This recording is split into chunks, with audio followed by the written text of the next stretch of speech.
May kasabihan ng matatandang preso na hindi lahat ng nakukulong sa bilibid ay pawang nagkasala. Yung iba maaaring napagbintangan lang sa kasalanang hindi naman nila ginawa. Kagaya ng nangyari at naranasan ni Limuel noong kabataan niya. Ating alamin ang kwento sa masalimuot niyang pinagdaanan sa likod ng bakal na rehas. Argao, Cebu, taong 1970. Kasalukuyan akong nagsasaka sa mumunti naming sakan na sakop ng aming baryo. Kagaya ng iilan kong kababaryo, sanay na rin ako sa hirap ng buhay na aking kinaharap sa araw-araw. Bagamat maliit lang ang aking pamilya, hindi naman naging hadlang ang kahirapan ng buhay para sumuko. May mag-ina kasi akong kailangan kong buhayin at ibigay ang pangangailangan ng mga ito. Sa baryong kinalakihan ko, hindi na rin bago sa akin ang mga usapin tungkol sa mga nilalang na hindi nakikita ng ordinaryong tao. Bagaman mangmang ako pagdating sa aspeto ng lihim na karunungan, hindi naman iyon naging hadlang para katakutan ko ang mga ito. Sa katunayan, may mangilan-ngilan din sa aking mga kababaryo ang nagtatanga ng lihim na karunungan kontra sa mga aswang. Gayunpaman, makailang beses na rin may nag-alok sa akin na aralin ko ang mga lihim na aral. Subalit tinatanggihan ko lang ang mga ito. Hindi dahil sa kung ano paman, kung hindi dahil batid ko sa aking sarili na wala naman akong kaaway o kagalit. Kontento na rin ako sa pananampalataya ko sa Diyos dahil alam ko sa aking sarili na hindi niya kami pababayaan. Pero palagi pa rin ipinapaalala sa akin ni Mang Severino na mas mabuti pa rin ang may proteksyon ako para sa aking pamilya. Upang kahit papano raw ay hindi kami pangibabawan ng mga demonyo na naglipa na sa aming lugar. Dahil sa mga sinabi nito, mahinahon naman ako nagpasalamat rito tanda ng aking paggalang. Alam ko rin sa aking sarili na kapakanan ko lang at ng aking pamilya ang iniisip ng matandang antingero. Sa bawat araw na dumadaan, palagi kong inuubos ang oras ko sa pag-aararo ng lupa sa parang. Bagaman nakikisaka lang ako sa lupaing pag-aari talaga ng aking tiyuhin, hindi naman ako nakakalimot na bahagian ito ng aking mga pananim. Maigi na rin ang ganito kaysa naman wala akong pinagkakakitaan. Kung hindi kasi ninyo na itatanong, mababa lang ang aking pinag-aralan kaya hirap din akong makahanap ng maayos na trabaho sa bayan. Pero gaya ng palaging habilin ni Mang Severino, kailangan kong kumayod para sa kinabukasan ng aking mag-ina. Kung kaya naman dinodoble ko pa ang sipag ko para makahanap ng alternatibong pagkakakitaan. Sa katunayan, sa tuwing matatapos ang anihan ng palay sa bukid, nagtatanim na kagad ako ng mga gulay na hindi basta-bastang nasisira sa ulan kung may paparating man na bagyo. Sa ganitong paraan lang umiikot ang buhay namin mag-anak. Na tila ba kahit sayat kami sa mga bagay na temporal, sinisiguro ko naman na palagi kami may pagkain sa lamesa. Kung minsan pa nga, kapag may napapadaan na maglalako ng isda sa aming baryo na kaibigan at kakilala ko, binibigyan na lang ako ng mga ito imbis na bumili. Dagdag pa ng mga ito na mabuti raw akong kaibigan para sa kanila. Dahil sa tuwing tinutulungan ko ang mga ito, hindi naman talaga ako nagpapabayad. Sapat na kasi sa akin nang makapag-uwi ako kay Minerva ng aming makakain at mailuluto nito. Hanggang isang araw, habang maganda ang sikat ng araw nang muli kong makita si Ontong na naglalako ng isda. Malayo pa lang ay kumakaway na ito sa akin, kaya naman sinalubong ko ito ng ngiti at niyayang kumain ng agahan. Kasabay ang pag-uwika nito ng mga katagang labis kong ikinagulat. Lalo na nung mag-abot ito ng isang malaking isda. Limuel, eto ibigay mo kay Mrs. para sa pananghalian niyo mamaya. Naku ang aga-aga naman yan, Ontong. Baka wala ka pang buena mano. Sige na, para talaga sa inyo yan. Dahil mabuti kang tao at kaibigan. Ika nga Ang utang na loob, hindi raw binabayaran bagkos ito ay tinatanaw. Sige, maraming salamat sa iyo, Ontong. Utang ko sa iyo ang buhay ko, Limuel, kaibigan. Kaya marapat lang na tanawin ko yun. Dahil sa aking mga narinig, tumangulang naman ako rito tanda ng aking pagsangayon. Hindi ko kasi lubos maisip na naaalala pa ng kaibigan ko ang pagsagip ko sa kanya. Lalo na noong minsan itong malunod sa isang ilog. Sa pagpapatuloy ng aming pag-uusap ni Ontong, inalok naman ako nito na baka gusto kong magkargador sa bayan. Gawa ng marami daw bagong kapitalista roon na naghahanap ng kargador para sa kanilang mga panindang karne at gulay. Sa isip-isip ko naman, sayang din ang trabahong iyon at ang kikitain ko sa bayan. Total kakatapos lang ng anihan ng palay at nakapagpunla na rin ako ng mga gulay. Kaya namang kagad kong tinanggap ang alok ni Ontong na trabaho sa palengke. Oh, paano, Limuel? Bukas na bukas din magpaalam ka na kay Minerva at dadaanan kita rito para makilala mo ang amo natin. Huwag kang magulat dahil tama ang narinig mo. Makakasama mo ako roon. Itong paglalako ko na isda, dagdag kita ko lang ito eh. Nang maging maayos na ang aming pag-uusap, hindi na rin ito nag-agahan sa bahay at inilako na ang mga dala nitong isda. Sa puntong iyon ay kaagad ko namang kinausap si Minerva ng masinsinan para sa bago kong trabaho sa palengke. Siguruhin mo lang, Limuel, na maayos ang trabahong papasukan mo sa bayan. Dahil sa loob ng 2 taon na pagsasama natin, ngayon ka lang mapapalayo sa amin ng anak mo. Sus Mariosep ka namang tao ka, oo. Doon lang naman ako magtatrabaho sa bayan. Kung ano-ano na kagad ang iniisip mo. Uuwi rin naman ako rito ng gabi pagtapos ng trabaho namin ni Ontong. Isa pa, maghapon lang naman akong mawawala at hindi naman 1 taon. Sa puntong ito, hindi naman ako tinutulan ng asawa ko. Dahil alam niya sa kanyang sarili na ang lahat ng ginagawa ko ay para din sa kanila. Lalo pa nga at paunti-unti nang nagkakaisip ang anak namin.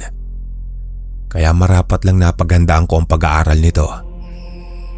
Kinabukasan bago pa kami pumunta sa palengke ni Ontong, sinigurado ko munang may makakain ng mag-ina ko hanggang sa makabalik ako sa gabi sa aming baryo. Kaya naman nang umalis na kami, wala na akong ibang iniisip kung hindi ang kumita ng pera. Sa pagbaybay namin ng daan papunta sa palengke, maraming inilad sa akin si Ontong. Ayon rito, isang matandang lalaki ang amo namin at wala raw itong pamilya. Pero maayos naman raw magpasahod basta maayos ang trabaho. Medyo istrikto din daw ang matandang iyon pagdating sa trabaho. Ayaw rin ito sa mga taong mausisa at masyadong matanong sa bagay-bagay. Kaya naman nang dumating kami roon sa palengke, kaagad akong ipinakilala nito sa amo namin.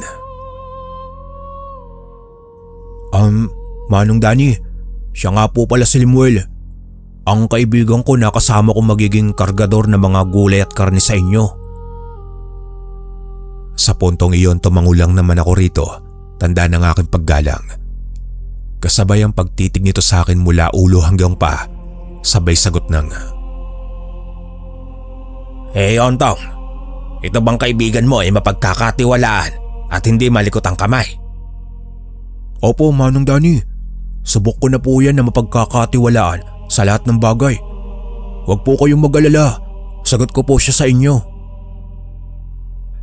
Kaya naman noong araw ding iyon ay nag-umpisa na kami sa pagiging kargador. At gaya ng aking inaasahan, itinuro sa akin ng kaibigan ko ang mga dapat kong gawin sa pagiging kargador. Akala ko noong una ay kargador lang talaga ang trabaho namin. Pero nagkamali ako dahil bukod sa pagiging kargador, naging tagakatay rin ako ng mga alagang baboy ni Manong Danny. May mga nagsabi rin sa akin noon sa palengke na kuno-kunong aswang ang amo naming iyon. Na bukod sa mga itinitinda nitong karne ng baboy, may nagdadala rin doon ng karne na hindi ko mawari kung sa hayop ba galing. Sa paglipas pa ng mga araw, Inobserbahan ko ang mga suki naming mamimili ng karne. Na tila ba mas madaling nauubos ang mga karne na dinadala sa amin ng mga taong kakilala ni Manong Danny kumpara sa mga karne ng baboy na kami mismo ng kaibigan ko ang kumatay. Sa puntong iyon, palihim kong kinausap si Ontong sa kung ano bang klase ng tao ang pinagsisilbihan namin. Dahil base sa mga suki naming nakita ko na namimili ng karne, bukod kasi sa namumula ang mata ng mga iyon, napansin ko rin na humpak ang pagmumukha ng mga ito at malalim rin ang talukap ng mga mata. Ontong, ano bang klase ng tao si Manong Danny? Ang sabi mo kasi kargador lang tayo rito. Pero makalipas lang ang 1 linggo, ginawa na tayong mangangatay ng baboy. Pasensya ka na, Limuel. Yun din kasi ang alam ko eh. Pero maayos naman ang kita natin, hindi ba? Dahil sa aking narinig, sumang-ayon na lang ako rito. Gayunpaman, para mapatunayan kong mali ang aking kutob, walang sabi-sabi kong minanmanan ng palihim si Manong Danny sa mga ginagawa nito sa kanyang pamamahay. Sa unang tingin pa lang, tila wala namang bago sa bahay nito. Bukod kasi sa konkreto ang bahay ng matanda, medyo malayo rin ito sa kanyang mga kalapitbahay. Maya-maya pa habang iginagala ko ang aking mga mata, nang mapansin ko ang isang lumang kamalig na inakala ko noong imbaka ng palay. Dala ng mataas kong kuryosidad, walang pagdadalawang isip ko itong nilapitan habang tahimik ang paligid upang masilip ko kung ano ba ang meron sa kamalig na iyon. Sa marahan kong pagmamasid sa lugar na iyon, halos bumaliktad ang sikmura ko sa aking nakita. Hindi naman ako maaaring magkamali dahil ang mga nakita ko roon ay mga buto ng tao na halatang hiniwalay ang mga laman nito. Kung kaya naman napatakip ako ng bibig kahit alam ko sa aking sarili na naduduwal na ako. Maya-maya pa nang paalis na ako sa lugar na iyon at sa marahan kong pagakbang patras, naramdaman ko na lang sa aking sarili na may naatrasan akong paa ng tao. Sa marahang pagpaling ng aking leeg, nakita ko ang mga nanlilisik na mata ni Manong Danny at pabulong na umangil sabay sabi ng Pinagsabihan na kita, Limuel, na ayoko sa lahat ng mga trabahador ko ay mga osisero. Dahil sa ginawa mong ito, akala mo ba papayag akong ibulgar mo ang lihim ko sa palengke? Sisiguraduhin kong mabubulok ka sa bilibid kasabay ang pagsasampa ko sa iyo ng asunto, Limuel. Walang sabi-sabi nang bigla ako nitong ibinalandra sa lupa hanggang sa tuluyan akong nawalan ng ulirat. Nagising na lang ako na nasa isang presinto ng mga pulis. Ayon sa mga ito ay sinampahan daw ako ng patong-patong na kaso ni Manong Danny, gaya ng pagnanakaw at tangkang pagpatay sa matandang iyon. Kung kaya naman bigla akong nagsisisigaw sa harap ng kapulisan habang nasa loob ako ng isang selda. Walang tigil ko ring inilahad sa mga ito na aswang ang matandang iyon. Pero gaya ng aking inaasahan, ni isa sa mga kapulisan walang naniwala sa akin. Ilabas niyo ako rito. Wala akong kasalanan. Wala akong ninakaw at hindi ko pinagtangkaan ang buhay ni Manong Danny. Aswang ang matandang iyon. Mangangatay siya ng tao at karne ng tao ang ibinebenta niya sa palengke. Tumahimik ka dyan, Gunggong. Yan, ganyang kayong mga kawatan kapag nahuhuli kung ano-ano ang pinagsasasabi. Kami pa talaga ang lolokohin mo, ha? Wala nang aswang sa panahon ngayon. Nahihibang ka na. Magkasunod na paliwanag ng pulis na iyon. Dahil sa pangyayaring iyon, hindi ko lubos maisip na magbabago ang takbo ng buhay ko. Dahil lang sa may gusto kong patunayan sa sarili ko at sa kaibigan ko si Ontong. Kaya naman noong araw ding iyon, inaasahan ko nang makakarating ang nangyari sa akin kay Minerva at Mang Severino. Kung kaya naman nang dinalaw ako ng mga ito, hindi ko napigilan ng maluha. Kasabay ang paghingi ko ng tawad sa asawa ko. Nang dahil sa aking kapangahasan, nakulong ako sa salang hindi ko namang ginawa. Pero ayon kay Mang Severino, naniniwala naman daw siyang hindi totoo ang mga paratang sa akin ng matandang aswang. Dagdag pa nito na sa kanilang mga antingero Alam nila sa kanilang sarili ang mga bagay-bagay tungkol sa mga aswang. Subalit sa batas ng tao, hindi raw talaga kinikilala ang mga nilalang na may kinalaman sa itim na mahika na lalang ng demonyo. Limuel, naniniwala ako sa mga sinasabi at nasilayan mo sa bakuran ng matandang iyon. Pero ang batas ng tao kailanman ay hindi kinikilala ang mga aswang at kung ano-ano pang klase ng demonyo. Sigurado akong bibilang ka ng taon sa bilibid, iyo. Pero huwag kang mag-alala dahil habang wala ka, ako muna ang hahalili sa mag-ina mo. Total, malakas pa naman ako. Alam mo namang hindi na rin kayo iba sa akin at pamilya na ang turing ko sa inyo. Nakakalungkot lang dahil maging ang kaibigan mo, inutas ng demonyong iyon. Tama ka nang narinig, Limuel. Kasabay ng pagkakakulong mo ang pagkamatay ni Ontong. Ayon sa kapitbahay nito, isang matanda raw ang pumunta roon bago ito natagpo ang patay.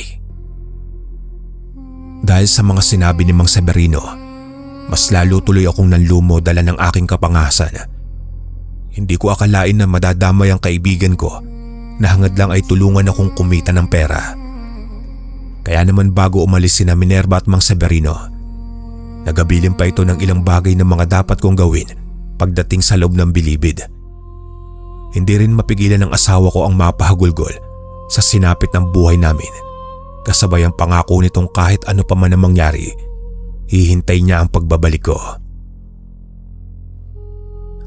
Wala kang ibang gagawin sa bilibid, iho, kung hindi ang magpakabuti at hintayin ang araw ng iyong paglaya at paniningil sa aswang na iyon. Eto, Limuel, iho, tanggapin mo ang libretang ito at aralin mong mabuti ang mga nilalaman nito. Malaki ang maitutulong yan sa iyo at naniniwala akong magiging mabalasik ang antingero sa hinaharap. Matapos kong kunin ang libretang pabaon ni Mang Severino, tapatan ding sinabi nito sa akin na may makikilala ko sa aking paroroonan na isa rin matandang antingero na nagngangalang Julio. Dagdag pa nito sa akin na malaki ang may tutulong ng taong iyon sa akin sa pag-aaral ng lihim na karunungan ng isang talisman. Kaya naman sa paglipas pa ng 5 araw, wala na akong nagawa kung hindi ang tanggapin ang hatol ng korte. Yun din ang huling araw na nakita kong nakangisi sa akin si Manong Danny habang isinasakay ako sa may sasakyan patungo ng bilibid. Bago pa kami umalis sakay ng sasakyang iyon patungong piitan, nakuha pa akong bulungan ng matandang aswang. Masyado ka kasing mausisa, iho. Akala mo kayang-kaya mo ko pagdating sa batas ng tao. Ngayon, mabubulo ka sa bilibid at baka doon ka na rin mamatay.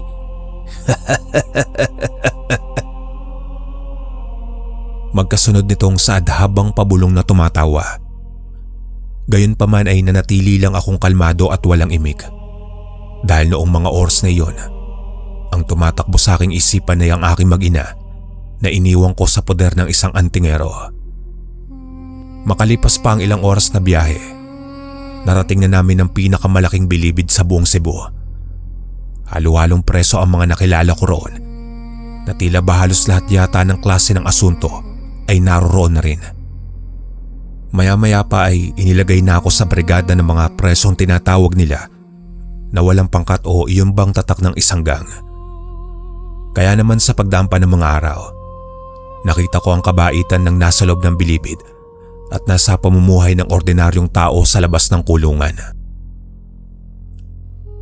Toy, taga saan ka dito sa Cebu? Ano ang asunto mo at bakit ka napunta rito sa bilibid? Usisang tanong ng isang matanda. Napagbintangan lang po, Manong, sa kasong pagnanakaw at tangkang pagpatay sa isang matandang lalaki. Alam mo, Toy, hindi naman sa kinukutya kita. Pero lahat ng nakukulong rito sa bilibid kagaya ng sinasabi mo, palaging napapagbintangan sa mga kasong hindi naman nila ginawa. Pero sa tingin ko naman sa'yo, mukhang nagsasabi ka ng totoo. Isa pa, ganyan talaga ang realidad ng buhay. Ika nga mahirap ang maging mahirap. Nakakalungkot isipin, hindi ba, Toy? Na kung minsan hindi talaga patas ang piring ng katarungan para sa lahat.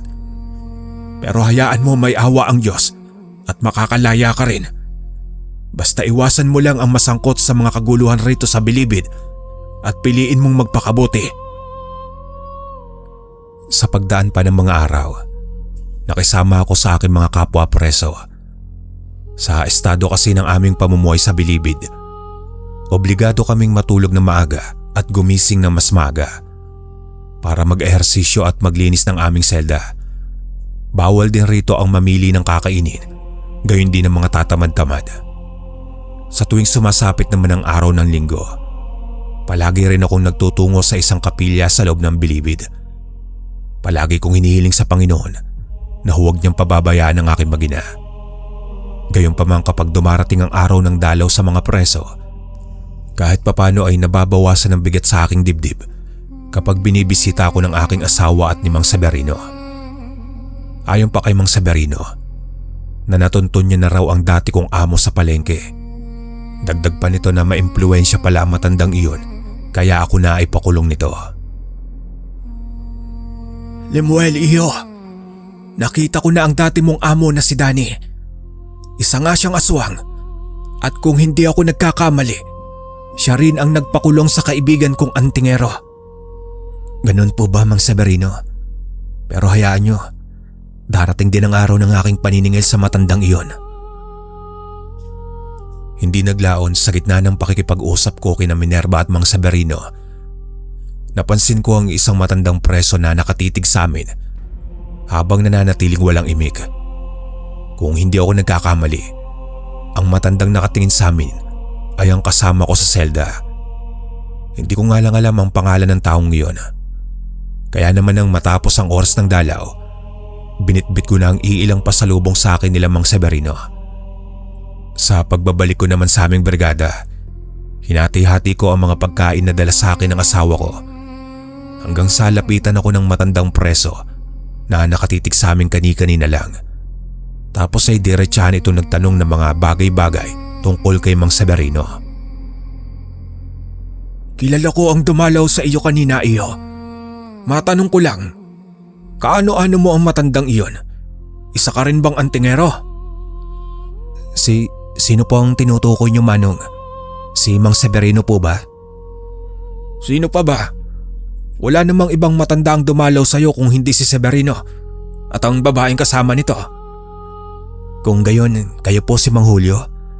Ang sinasabi po ni Mang Severino na makakatulong sa akin na mag-aral ng lihim na karunungan. Sa puntong iyon, tinitigan lang naman ako nito mula ulo hanggang paa habang inilalad sa akin ang mga karanasan niya sa bilibid. Gayon din kung papaano siya napunta sa kinalalagyan namin. Ayon rito na kapag nasa bilibid raw ang isang preso, marapat lang na bato ang puso ko at bakal ang dibdib. Dahil sa kinalalagyan raw namin, marami ding nilalang ang nasa panig ng kaliwa at nagkalat roon. Dagdag pa nito na sa loob ng bilibid, hindi uso ang pisikal na lakas ng kombate. At para katakutan daw ako ng mga nilalang na iyon, marapat lang na marami akong alam na nakakamatay na engkantasyon kontra sa mga aswang. Kung gusto mo talagang matuto sa pagiging antingero, iyong nakita kong libreta na dala mo noong unang araw mo rito, kailangan mong basahin iyon ng paulit-ulit. Alam kong galing iyan kay Severino at iyan din ang magiging pundasyon mo bilang bagong antingero ng bilibid. Kung hindi mo na itatanong iyo, nabanggit na rin sa akin ni Igmay ang dahilan kung bakit ka nakulong. Pero maswerte ka dahil ang seldang kinalalagyan mo ngayon ay pugad ng mga kinatatakutang antingero ng bilibid. Paliwanag pa ni Mang Julio na ang 5 sa aming mga kasama sa selda ay pawang malalakas na antingero na nagmula pa sa mga lalawigan ng Antique, Capiz, Siquijor, Osamis at Maguindanao. Kaya naman nang marinig ko ang mga inilahad ni Mang Julio, aminado ako sa aking sarili na nakaramdam ako ng kapanatagan. Bilang pinakabatang preso sa amin sa selda, hindi naman ako pinagdamutan ng mga ito na turuan ng kanilang mga nalalaman. Walang pagdadalawang isip rin na itinuro sa akin ni Mang Julio ang mga pangkat ng preso na may dugo ng aswang. Nagaling pa ng Iloilo at iilang bayan dito sa may Cebu. Pero nang marinig nito ang buong pangalan ng taong nagpakulong sa akin, bigla namang napakunot ang noo nito, sabay sabi ng, Buhay pa pala ang lintik na daning iyon. Hindi pala tayo nagkakalayo ng kapalaran, Lemuel. Kagaya mo noong panahong mangmang pa ako sa aspeto ng lihim na karunungan, natuklasan ko rin ang lihim ng matandang iyon na isa palang aswang. At para maituloy ng demonyong iyon ang kanyang mga katarantaduhan, ipinakulong niya rin ako tulad mo. Kaya lang naman ako tumagal sa bilibid na ito dahil nasangkot ako sa kabi-kabilang rayot at inutas ko ang nilalang na may dugong aswang. Kaya ang maipapayo ko lang sa iyo, iho, iwasan mo sila kung gusto mo pang masilayan ang paglaki ng anak mo. sa bawat buwan na dumaraan sa bilibid, naging maayos naman ang lahat sa brigada namin. Kasabay ang pagtrato sa akin ng matatandang antingero na kasama ko bilang pamangkin ng mga ito. Hanggang sa dumating ang araw na may isang preso ang sumubok sa kakayahan ko bilang bagong antingero ng aming pangkat. Walang sabi-sabing tinitigan iyon ng mga kasama kong matanda, sabay wika ng, Lemuel, iyo, walisin mo nga ang kalat sa daraanan natin. Masyado silang masakit sa mata. At ito na ang pagkakataon para masubukan natin ang mga natutunan mo sa amin. Marainggit ni Mang Julio. Siya nga naman, iyo. Tama si Manong Julio mo. Subukan mo ang aral ng Metatron ko. Ewan ko lang kung hindi malumpo ang lintik na yan. Dagdag pang sambit ni Mang Igbe. Hindi porket kayo ang kinatatakutang antingero sa bilibid, matatakot na ako sa inyo. Binayaran ako ni Manong Danny para utasin ng iho de putang lalaki na yan na nasa inyong poder. Magkasunod na paliwanag at banta ng presong iyon. Kaya naman walang pagdadalawang isip ko itong binato ng tigalpong pamako ng Metatron at sumubasob ito sa lupa. Sa puntong iyon nagkagulo ang ibang pangkat ng mga preso. Habang sinama ng Julio, Igme at iba pa naming kasama ay nakiramdam sa bawat galaw ng mga preso. Maya-maya pa ay bigla namang may lumapit sa aming kinaroroonan at marahang nagwika ng mga katagang inaasahan na ng mga kasama kong antingero. Ano na naman ba ito, Julio? Abay, sobra naman itong pinaggagawa ninyo sa kasama namin. Alam ko naman ang tinataglim mong abilidad bilang kinatatakutang antingero sa bilibid na ito. Pero bilang pinuno ng aming pangkat, pwede mo kong kausapin kung may pagkakamali ang isa naming kaanib.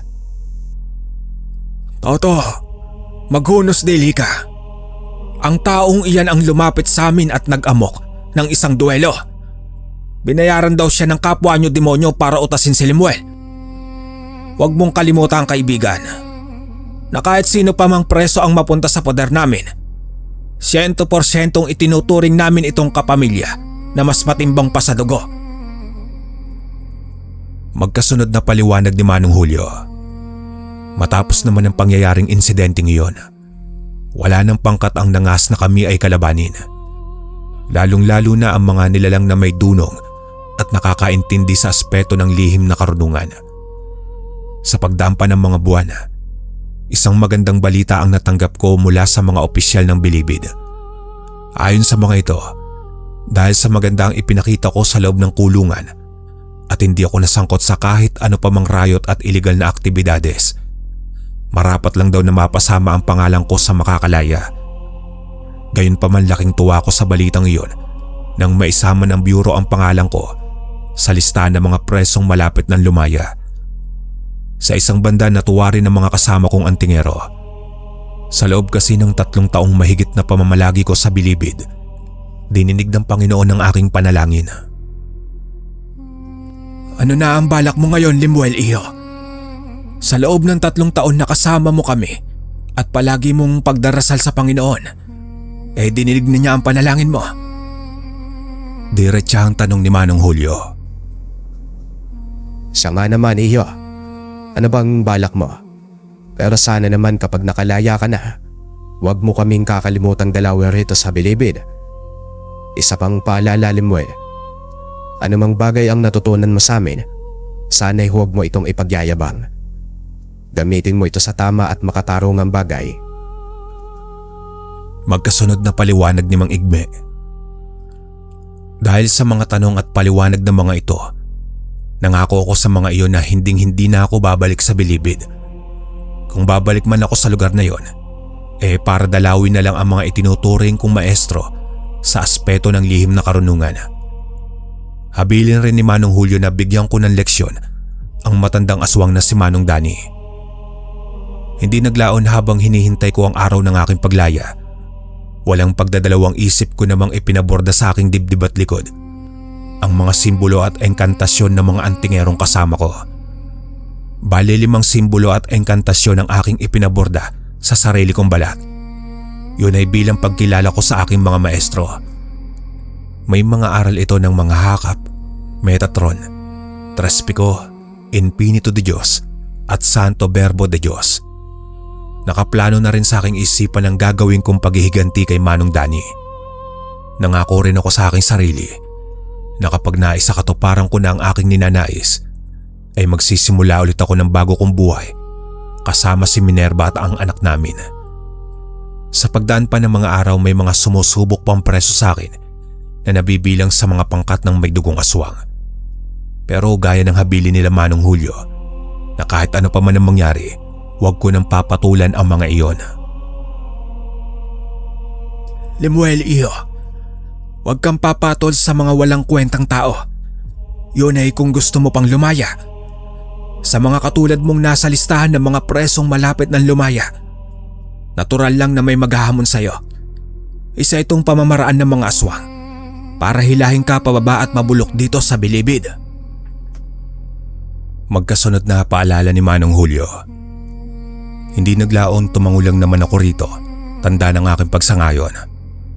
Makalipas pa ang 1 linggo dumating na rin ang araw ng paglaya ko.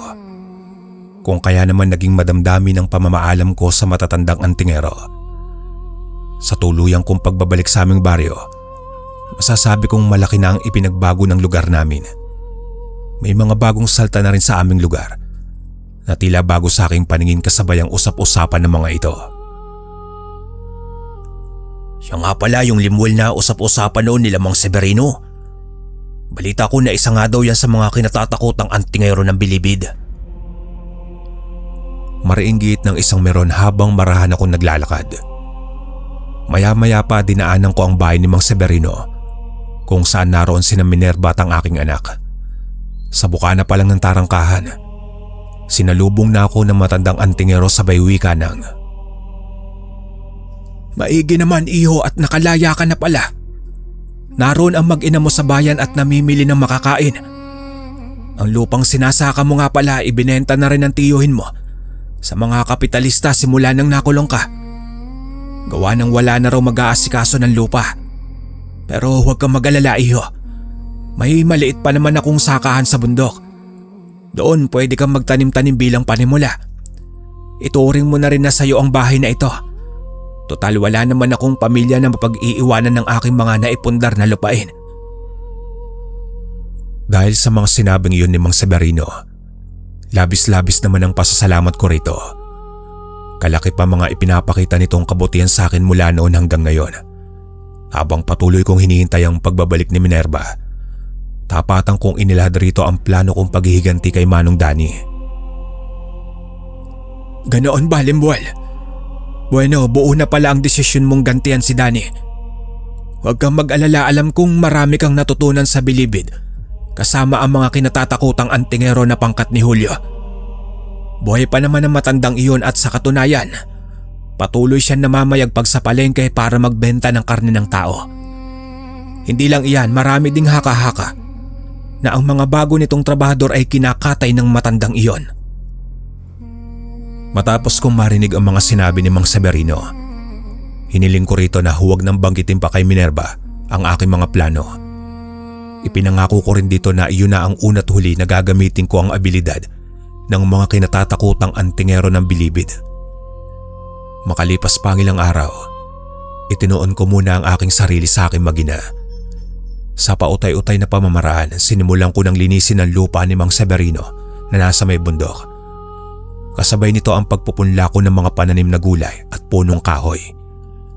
Hanggang sa sumapit ang itinakdang araw ng pagbisita ko sa bahay ni Manong Danny.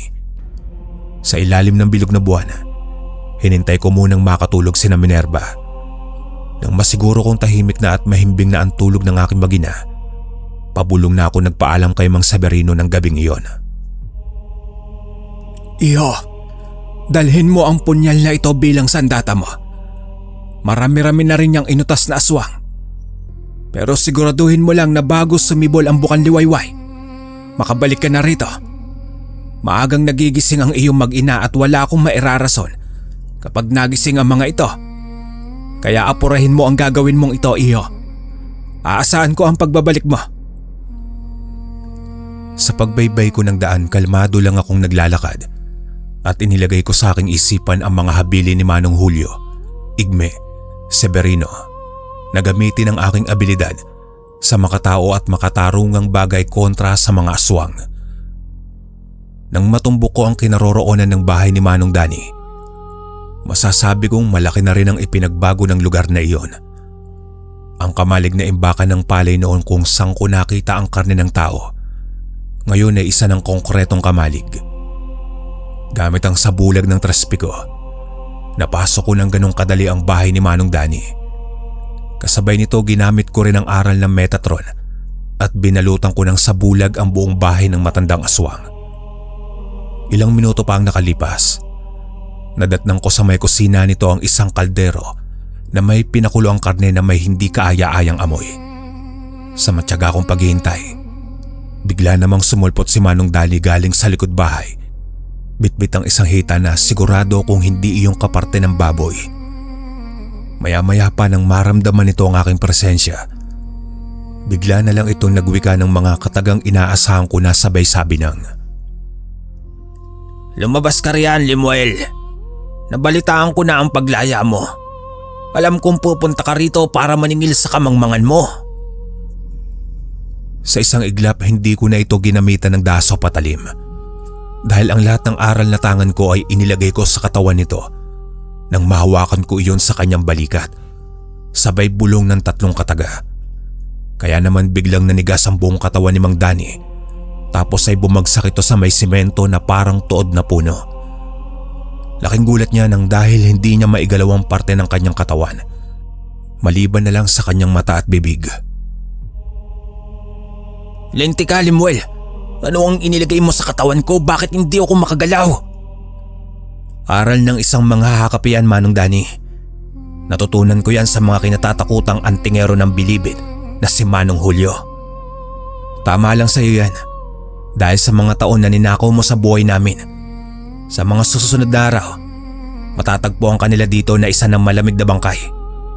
Malalaman ng mga tao ang pagiging aswang mo na isang pinaspasan. Hindi naglaon, iniwan ko ang pobreng matanda sa ganong sitwasyon at marahang kong nilisan ang bahay nito nang walang sino man ang nakakaalam sa mga nangyari. Kaya naman bago pa sumikat ang haring araw, nakabalik na ako sa bahay ni Mang Severino. Makalipas pa ang ilang araw, natuklasan ng mga tao ang malapit ng mabulok na bangkay ni Manong Danny. Umugong din ang bali-balita na isang ang aswang ang matandang iyon dahil sa mga nakuhang parte ng tao na itinago nito sa kanyang pamamahay at kamalig. Sa paglipas pa ng panahon, pumanaw si Mang Severino, dala ng labis na katandaan. Gamit ang lupang pinamana nito sa amin ni Minerva, nakabangon ako at nakapagsimula ng bagong buhay. Gayunpaman sa paglipas ng taon, nabalitaan ko na lang na nakalaya na rin ang mga kasama kong antingero sa bilibid. Hindi ko makakalimutan ang mga bagay na duman sa aking buhay na nagpabago sa aking pananaw. Lalong-lalo na noong akong minsang mapabilang sa pangkat ng mga kinatatakutang antingero ng bilibid. Hanggang dito na lang po ang aking kwento, mga kalakbay. Maraming salamat.